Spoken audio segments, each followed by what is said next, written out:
From the pit to the checkered flag. Caution is out. You're hitting the wall with Eddie Clark's NASCAR Minute. I'm Eddie Clark, and I'm just another NASCAR fan.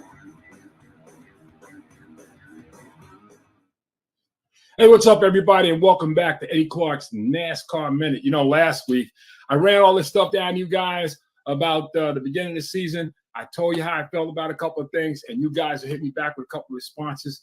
And, you know, like I said, man, all I do is lay down the truth, the way it is in the sport. Like I said, it's the last great sport in America. It's the only sport where race, religion, gender don't mean squat. If you can do the job, you get the job. If you don't, you don't. Which is why I jumped on Bubba Wallace the way I did. Love Bubba Wallace, give him all the respect in the world. But you know what? Bubba Wallace, as I told you guys last week, he works for Michael Jordan. And Michael Jordan doesn't write checks for losers. If you want your kids to get into a sport, I would strongly suggest NASCAR. It gives them character. It gives them something to fight for. It gives them something to actually work towards. And if you work hard enough, you can get it. Which brings us to our first guest. Hey, let me tell you something.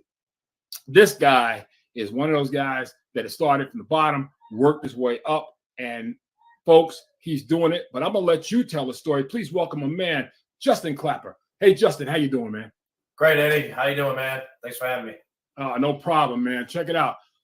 Before we get started, tell everybody a little about yourself, and where you're from, and a little bit about what you do.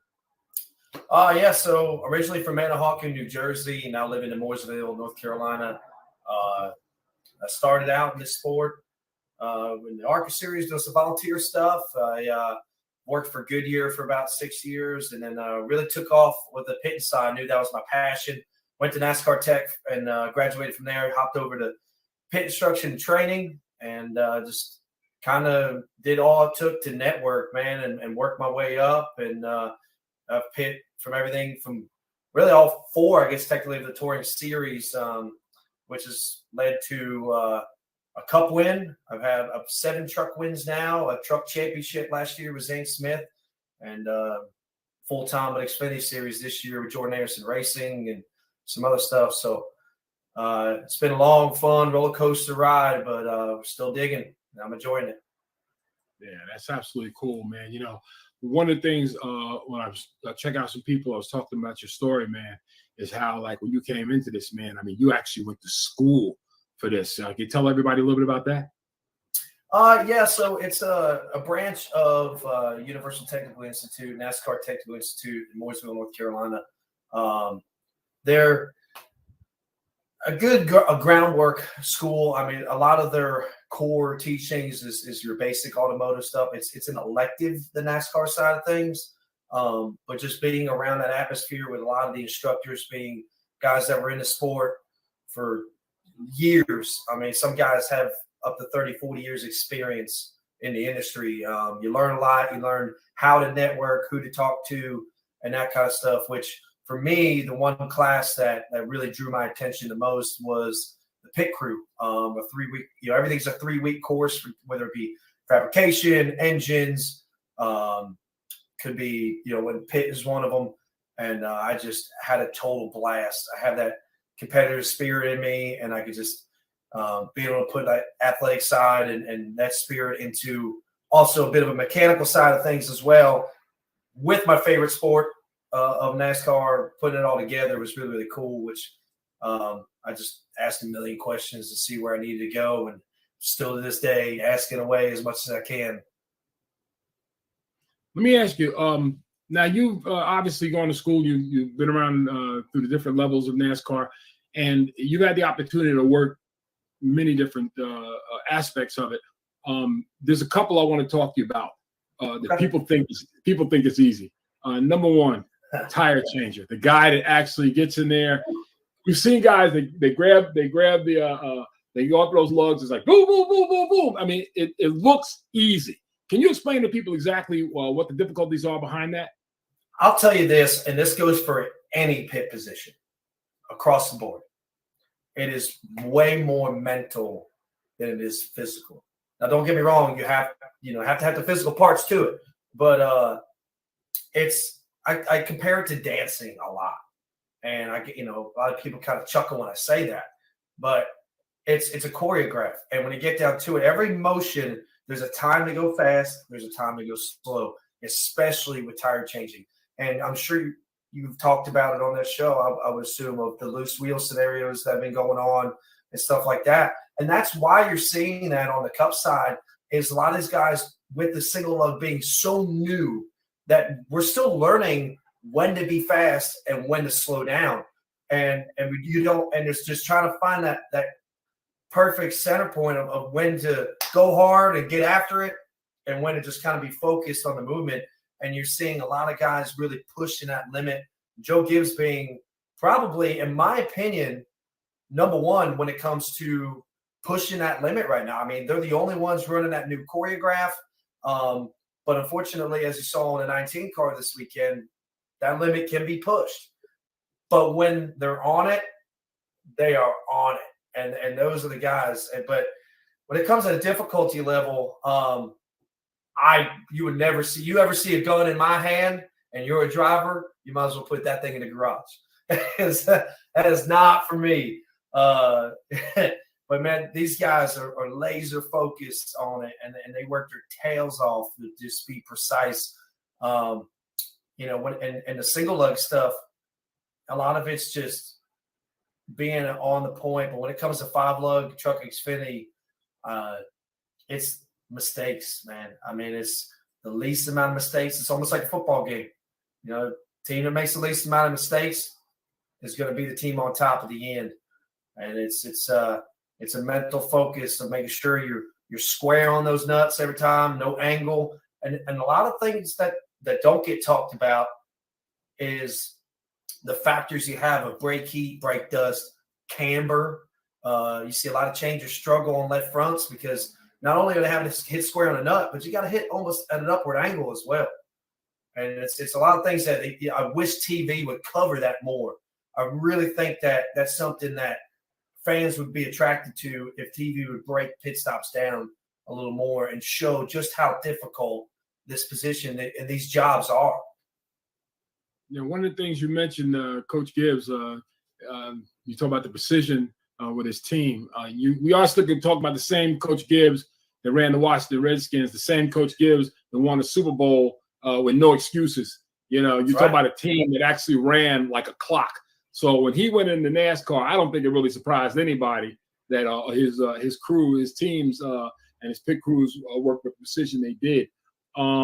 With that in mind, I ask you, and I'm going to go around to a couple of different things. Something as simple as the window tear. Now, you watch a car pull into the pits. Guy's doing a whole bunch of things. The guy comes over with the cup. Hands over the cup, driver's having his drink, whatever. The guy, driver's service would be the technical name of that position. He goes, thank you. And he reaches over, window tear. That's an easy job, isn't it? Well, here's the thing. That's not the only job that individual has. So it's funny you actually bring that up because my roommate is actually the driver's service man for our team. But he's also the tire specialist and he works in the shop as well. These guys have other jobs. Now, on race day, when it comes down to the pit stop, they're usually one guy assigned to that specific job. But that's not all that those guys do. Is it a lot easier than what we do over the wall? Yeah, but don't tell him I said that.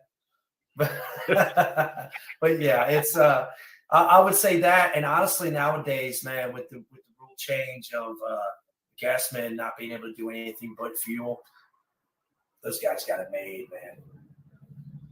Well, the thing about it is I understand actually at the Hall of Fame, they also had you could have a chance. It wasn't free, but you had a chance to actually lift the gas can, and those things aren't light, man. No. Which do they have the weight accurate fuel can there? Yeah, it was a full can, and I'm 6'1", 275 pounds, and I'm in reasonably good shape. And back when the Hall of Fame opened, I was in real damn good shape. I weighed somewhere around 240, and it was pretty. That thing was not easy. I mean, the idea of lifting, and we didn't have to do that. It was all if you go to the Hall of Fame, it's all supported. But I'm just imagining what it's like. I know what it felt like for me just to lift it. Yeah. To lift it on your own, freestyle, get it in the nozzle. And I'm watching. These guys are pulling out, and this dude takes a half a step to the front of the car and pulls out at exactly the right moment. Oh, yeah. Now, if he doesn't, we've saw the results of what happened with a few teams in the past where they don't get it off on time, which brings me to that brings me to this question. Do you have to be in shape to work in a pit crew? Oh, absolutely. Absolutely.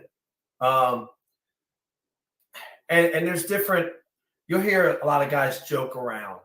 You know, a lot of the old heads might say they don't because they've had, some guys just have it, man. Some guys are just naturals and they can throw down a pitcher of beer during the week or something, you know, and be able to go over the wall and do it. But honestly, it's in fueling, you know, yes, I said earlier they haven't made it. It's a lot easier now than it used to be. Fueling was one of the first positions over the wall that I ever did. But that was back when we were allowed to pull tires. We used to do left rear adjustments. There was a lot more to it. But now I would even say it's more intense with the single lug because everything is so much faster that those guys on the pitting side, if you get real technical with it, within guys on pit road, they call things like a negative plug is what we would call it. Where basically these guys are trying to plug this can in before the car even stops. And problem you could have if you don't fine tune your heads on the fuel can side, you know, your car side, you know, check the rings, proper lubrication, all those fine details. I believe it was a 20 car, correct me if I'm wrong, this weekend in the Xfinity series that actually had a fuel head stuck open. And that can happen. It happened to us last year at Daytona, where, you know, fuel can get stuck open, can get stuck engaged, and then the car takes off down pit road. So it's a lot of that precision of being perfectly squared up on it. You know, so it does take a lot of practice. You know, I can't just see somebody, you know, perfect example, you know, a guy your size would be the perfect image of what a lot of people would imagine a fuel man could be, or a jack man, or someone that, you know, of that position. But that doesn't mean that we can just take you from the grandstands and throw you in. You know, there's a lot of technical stuff that these guys do, and it's really incredible to watch. You know, when you watch the movement, the way they throw the can, you know, and the rules of, you know, you can't throw it over the wall a certain time, and how, you know, the timing of exchanging and different audibles depending on if it's two cans, one can, how much fuel. You know, there's almost an engineering mind that they need to have for at the top level, because they're weighing the cans, they're letting the crew chief know. So there's, you know, that's where I go back to what I said at the start of the show of it's so much mental of making sure you know, rather than just, you know, hey man, we're coming down pit road, plug this can in. Like, they got to know how much fuel do I need, how many seconds is it going to be.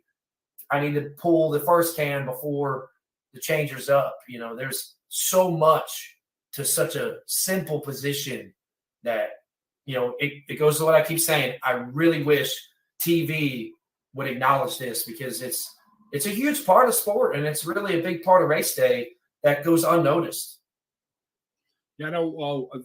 Just so happens, for all you folks watching, I told you I will be at a few races this year, and it's amazing. I still have my pit pass. I'm still trying to figure out how that happened. My media pass. I can't believe I still have that. But there will be. That's one of the things that we definitely intend on getting into a little bit more and showing people a little bit more what it takes to actually work on a pit crew. With that in mind, there's one thing, and we talked about it before the show started. There is one thing that everyone thinks is the easiest position if you're on a pit crew, and that's the jack. Two questions. First of all, is it easy? And second of all, I guess there's only one type of jack they use, huh? Simple answer, no, it is not easy. And when it comes to the jacks, there's a few different manufacturers throughout the sport that make a race style jack. Now, is it a separate? You know, it's not going to be the same type of jack that you would use in a shop on your car to change your tires, you know, at a Jiffy Lube or something like that. And even these race shops use totally separate jacks when they're working on the cars in the shop. These are race specific jacks, and some teams make their own. Some teams, you know, Brunholzl's a really popular company. Pit Boss is another one. Hellraiser Jacks has made a few race jacks as well. Representing. But yeah, it just it's, and then some teams, without giving out too much information that'll get me in trouble, of teams that make their own and have different components and stuff like that to work on higher lifts, springs to keep the because when you get down to the bottom of the stroke, my personal jack, when I let go, I had a spring that brings that handle right back up so the handle doesn't get stuck down. A lot of the different stuff, heights of the plates, with the ride height rule being different now, you got low profile, jacks, so it could be, almost like this thin, from the roller to the top of the plate. And then you see some other one, I know Joe Gibbs has shown a lot of videos of their jackman on Instagram and stuff like that. And you can see the back plate on the back of the plate. So it's almost like a backboard of a basketball net. And what it helps those guys in the Cup Series do is just throw that thing in until it stops and then peg it. The engineering around that. So NASCAR took that away from the pit gun side, with everybody running payolis now in Xfinity and Cup. The jack is still a component or a piece of equipment that teams can tamper with as much as they want. There's really no limitation on how far you can go with that. I have it's funny you should mention that, because I have a floor jack in my house. If I take my Corvette and I'm jacking it, it's 1, 2, 3, 4, 5, 6. I watch you guys. I like to know where I get one of those jacks. Turn, pop, cars up. Yeah. What the hell is that all about? Yeah, I mean, they're built to be one pump jacks. I mean, you do what's called pegging the plate onto the side of the car. So when the car stops, I mean, you try to get that plate under the jack plate, and you'll see the cutouts on the side skirts and arrows on it. I actually see one on the graphic of that 88 car behind you. So what that tape mark on the side of the car is that's for Jackman's eye. As soon as he jumps off the wall, he's looking at the right front, and once that car starts to clear, he's staring right at that jack peg and bringing the handle to it. And you peg it to set the plate on there, and then it's just one pump is all you should need as long as the car is set up properly. Sometimes you got a pump and a bump in there. Super speedway setups are a little different with shock rebounds and stuff like that. The droop might be different, how the chains are set. But yeah, man, I mean, they're built with some massive cylinders in there that just get these things up there, but it's really cool to see how these teams have built components around these cylinders that do that to make these things super light. I mean, throwing a number out there, I'd say the average jack weight, 30 to 40 pounds, maybe. Some, and I'm sure on the Cup end, a lot of these jacks are lighter than that. I mean, the handles are carbon fiber for a majority of pit road, titanium parts and stuff like that. So it's the engineering side of NASCAR pit jacks is, for me, it's really cool. I mean, I love seeing every year there's something new that we see that we're like, man, I want that. Where do I get that? But yeah, it's cool to see it every year changing and growing. That's cool. Hey, guys, I want to let you know you're watching Eddie Clark's NASCAR Minute Plus on UVVTV. Our guest today is Justin Clapper, a young man that has worked his way up in the ranks, man, and this guy's doing it. And what we're going to do on the other side of the break, when we come back, I'm going to ask Justin, you ever wonder what hierarchy is on the pit side? We come back, we're going to ask Justin about that right after this. She thought walking away was hard to do until walking away led to truth. Discovering a peace that was hovering, but never before allowed to enter her soul. She thought she'd grow old and even cold. If life continued on the trajectory it was headed, complacency seemed inevitable. Until she took a look at herself and said, I'm betting on you.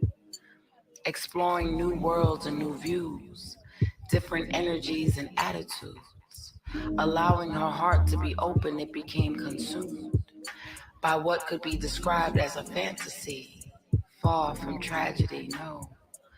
A dream that if told in a story would seem too good to be true, taking the form of perfection, physical frequencies felt through erections, emotional energies flowing like oceans.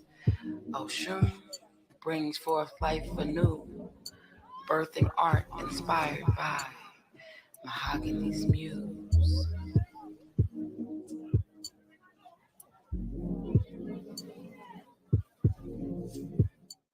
Yeah, we're back, and we'll let you know that, of course, UVVTV supports Black business. That means keeping business in the black. If you got a business that you want to advertise on UVVTV and you want to keep that business in the black, make sure you get in touch with us. You know how to do it at UVVTV at Gmail.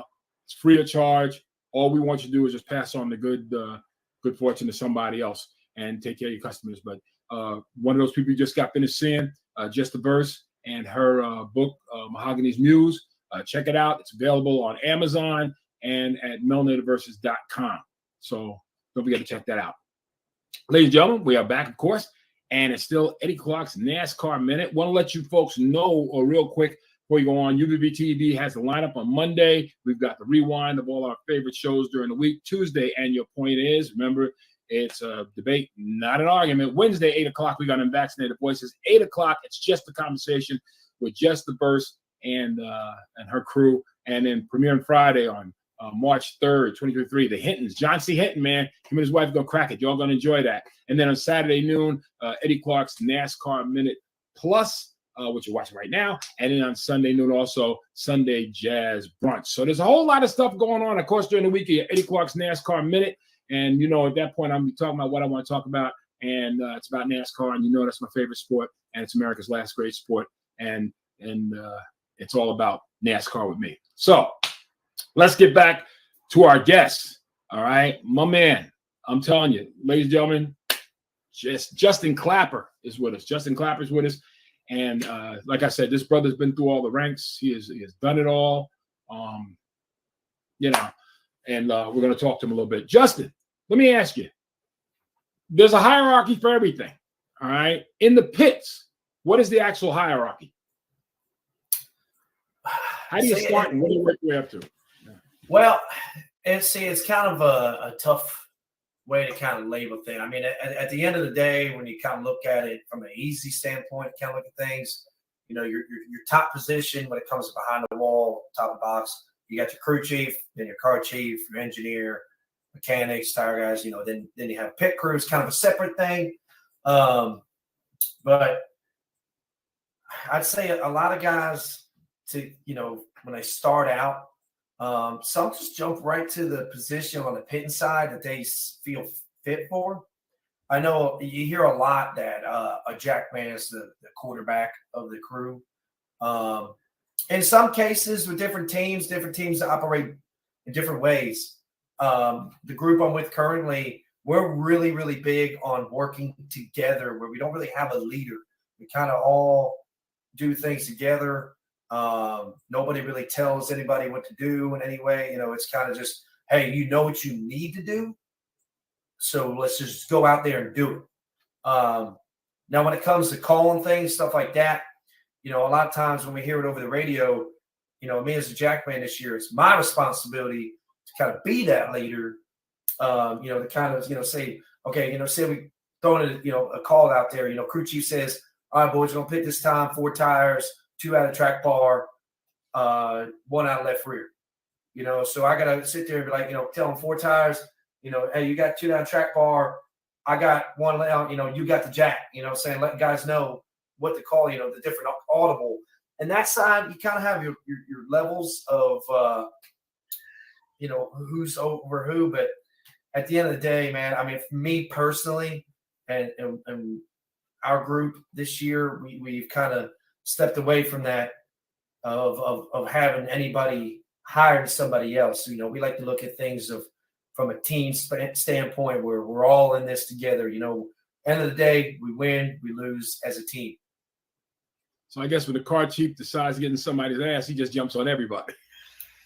Yeah, I mean, and that's kind of thing too. You know, it's like, yeah, you have that, you know, I've made my fair share of mistakes. I made one this weekend. I'll go out there and say it. Jumped early. Happens.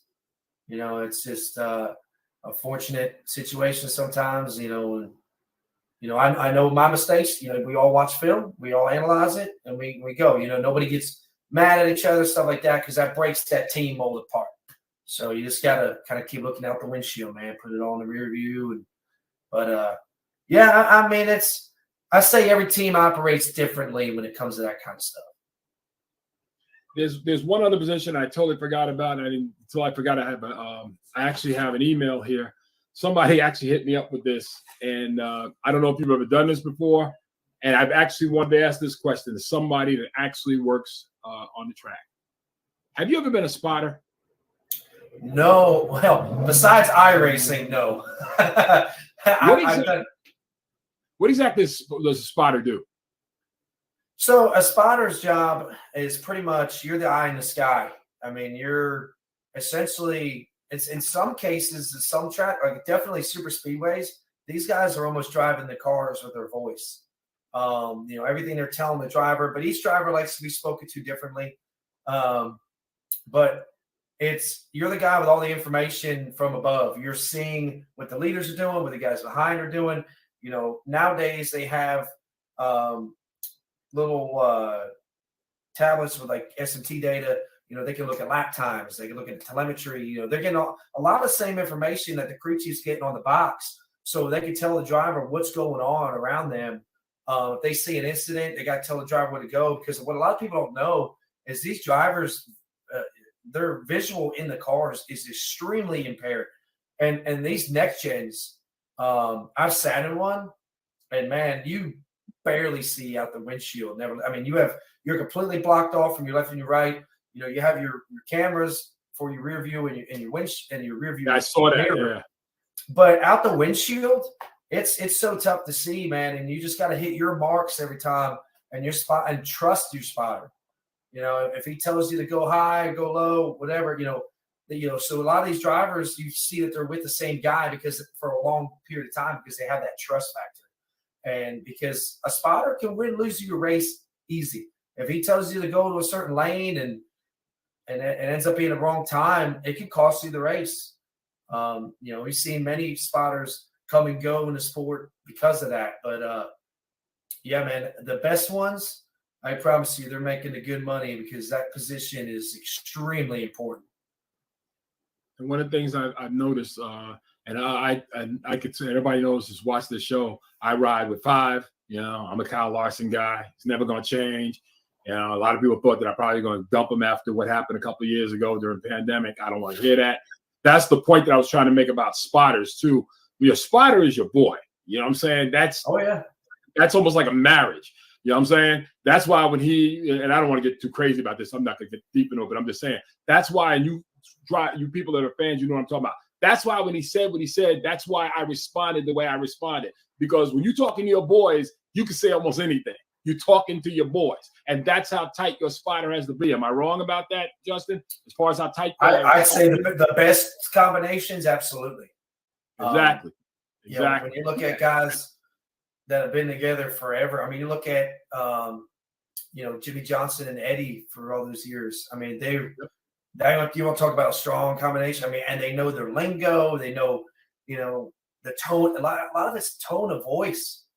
If you're used to a certain tone of voice in your ear, and you got a guy that might be real calm on the radio, doesn't really say a whole lot, then you go to a guy that's very high pace, high energy, that could throw your game off behind the wheel. So I completely agree. And I think that's why a guy like Kyle Larson was using him on iRacing as well, because the more you have that in your ear, the more familiar, the more you become boys, like you say, and it's, you go out there and it flows. And that's the biggest thing. That's your boy, man. I guess that's why. I tell you, it must have been all right, because the fact of the matter is, my man went over, and last year, guess who took the crown? Thank you. Right? You should see me dancing. So what's crazy is the spotter he had wasn't even originally supposed to be his spotter that year. Exactly. Yeah. And so to see him and Tyler Mon take off the way they did was incredible. I think Talaman is, in my opinion, that dude is not going anywhere anytime soon after that. And he shouldn't. He shouldn't. I tell you that one thing about it is when you're going, and this is what I've often said about NASCAR, any kind of racing, actually, man, when you're going at those speeds, and you got to remember, these cars can take a hit. Yeah, they got safer barrels, whatever, safer barriers and everything else, and they got this protection and this and that. But you got to remember, despite the safety of those cars, even back early as 2000, we still lost Dale. So, I mean, these things happen. So you have to, the safety, the total trust is what it's all about. It has to be about total trust. And I know what you guys, and I know, and I got to figure with the drivers, that pit crew, you guys have to be crews. Y'all have to be boys to a certain degree. You know what I'm saying? I don't care who it is. I don't care if it's the guy handing them a cup over the wall, or I don't care if it's the guy filling tank, or the guy just checking put a little wedge or take a little wedge out of the car. It doesn't matter. They have to be crews. You have to believe 100% that your crew knows exactly what they're doing, so you can concentrate on nothing but driving. And that's why I still believe Kevin Harvick is going to make it to the chase this year. By the way, I'm making that call nice and early. That's right. Take that, folks. Nice and early, I'm making that call. Harvick's going to make the chase. Remember, you heard it here first. All right. I'll tell you. Justin, let me ask you, what is your eventual goal in the sport? You've worked your way around. You've seen everything. What's your eventual goal? Make money. All jokes aside, I mean, I've done a lot of cool stuff in the sport. I got I've said earlier, I got 7 truck wins, 2 regular season championships. I won a truck championship last year, several ARCA wins, a cup win at the Brickyard with AJ Allmendinger. Really wanting an Xfinity win. It's the only series I haven't won in, but at the end of the day, man, it's just I want to be a part of a team where, right back to the conversation we just had of having that brotherhood and stuff like that, where it's like, okay, can I make a living doing this and really, really enjoy doing it? And that's the biggest thing. I've done a lot of cool stuff, but there's been some drama involved and, ups and downs of the sport and stuff like that. So I think security at the highest level with the right group of guys is really the goal. But, the company that I work with during the week, Champion Tire and Wheel, we were given the opportunity to go to JTG today and take pictures with the Daytona 500 trophy, since we helped to supply the tires and stuff for their setup and their tests and stuff like that. So their tire guy invited us out there and looking at that trophy today. And, one of my best friends was part of that team and a couple buddies of mine that seeing that, it's kind of puts that fire in there of like, there's still more to get, man. You gotta look out there of like, okay, how much more do I want to do? And I haven't done that yet. So, there's always that, there's always goals, man.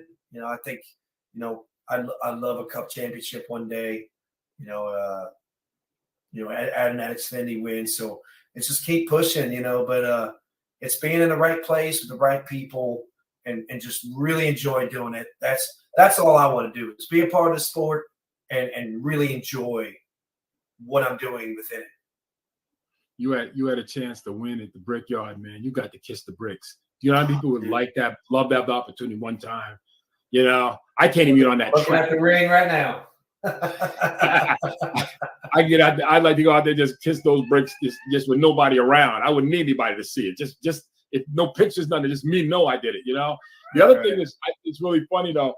A lot of people kind of guessed that Michael Jordan would be the first black owner to win Daytona, and Daugherty beat him to it. A Cleveland Cavalier. That's kind of hardcore Chicago Bullet today. Man, what's crazy is people say that's hard to believe, but I mean, do they seem to forget how stout that team has been at Daytona over the last several years? I mean, if I'm not mistaken, I think Ricky was on the pole or front row race in the last few years. Yep. And that team is, when it comes to these super speedways, that 47 car, no matter who was driving it, when AJ was driving it, when Ambrose was driving it, they were really, really stout at the bigger tracks. And they got that engine package with the rest of the Chevrolets, and those ECR motors are stout. And I think it's amazing how Ford's, especially I was watching this year. I was like, oh my God, looks like Ford's got it all. They're just going crazy. And you know, you watch the first race stage, second stage. I'm like, oh my God, it's going on. Then all of a sudden at the end of the race, you look and it's like 5 Chevys in a row. Where the hell did that come from? That came out of nowhere. That's Daytona, man. The right place at the right time. It's crazy. Oh, I mean, and Ford was first two stages. They had it going on, man. Oh, So, yeah. it's crazy. Let me ask you. I'm gonna get you out of here. I just want to hit you on this. Tell me, first of all, I'll ask you this first. What is your favorite track to work at, even if it's not Monster Cup? What's your favorite track to work at? Man, you know, I get asked this a lot, and it's funny because like I always seem to have a different answer every time. But I think it's because certain tracks are favorites for different reasons. I would say I got 2 favorite tracks to pit at, and that's probably Martinsville and Bristol. Okay. There's something about there's something about the atmosphere. Now, Martinsville's upsetting me a little bit when they start taking away the night races after they finally gave it to us after all this time. But I'll tell you right now, the truck race last year, under the lights, there was just an atmosphere unlike anything else. But Daytona is up there as a favorite. But man, I'd say favorite track is probably I'd probably have to give it to Bristol when it comes to pitting at. There's just something about it. It feels like a movie set every time. The crowd's always energetic. I mean, it doesn't matter whether there's 50,000 or 150,000. I swear they're just as loud. Yeah, you agree. You and I agree on Thunder Valley. I often have said, and these fans have heard me say many times before, the season does not get started until you hit short track, and you don't hit short track until you hit Bristol. When you go to Bristol, now the season started. Now we find out who's who. We get rid of the pretenders, and only the contenders step up. You know what I'm saying? That's my absolute favorite track to watch a race on. And I tried to stand up one time, and I was one of those people that looked like a total idiot because you cannot stand up in them corners. It's impossible. you can lay in that corner and try to keep yourself from sliding down. If you're in turn 1, 2, 3, or 4, I'm telling you right now, man, this is all you're gonna do all the way down.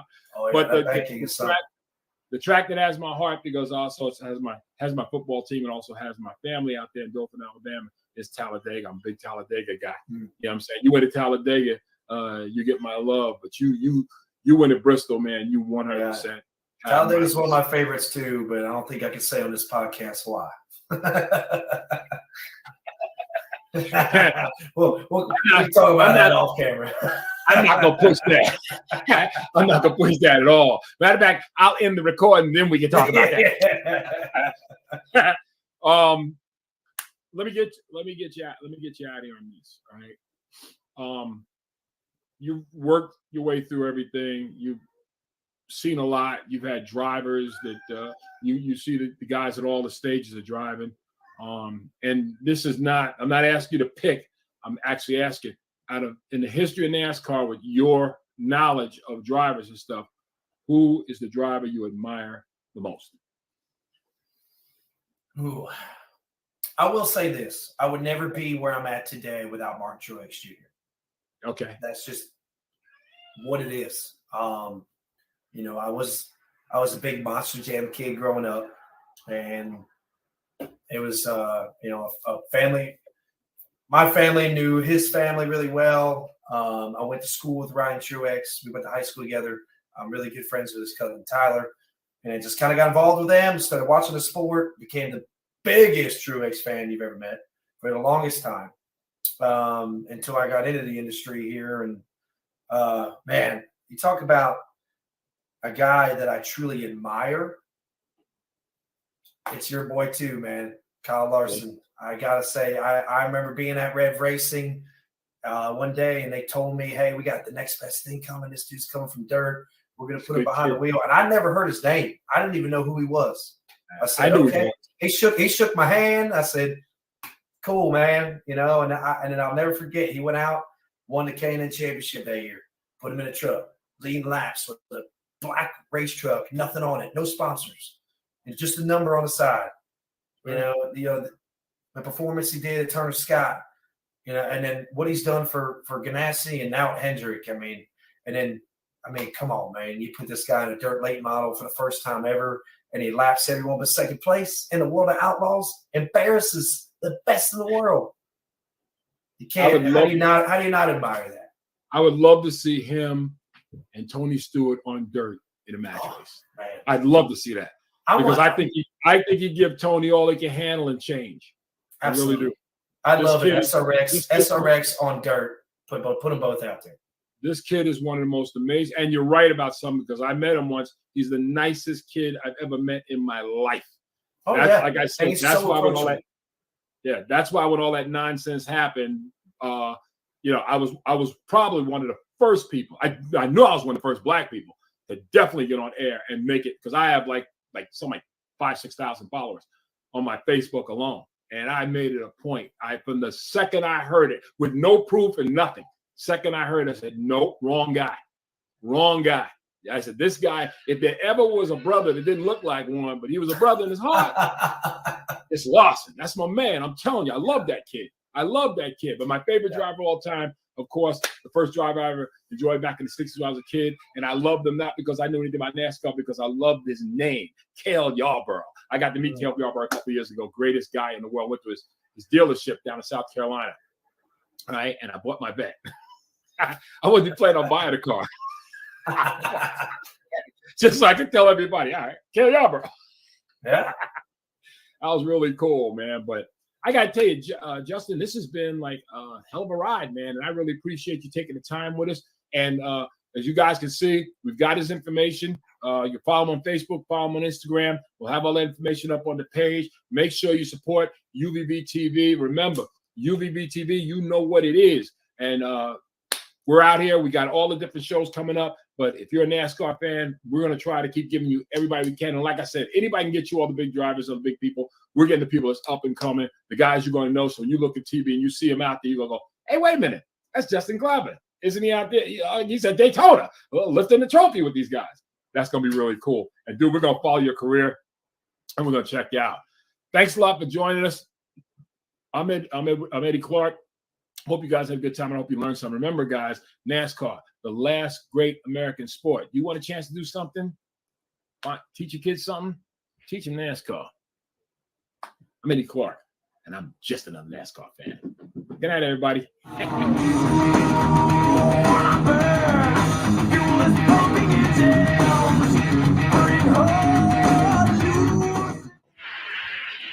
on a big high now. Thank y'all.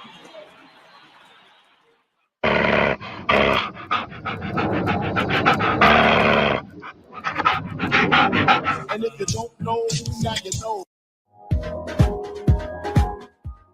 UVVTV, you know what it is.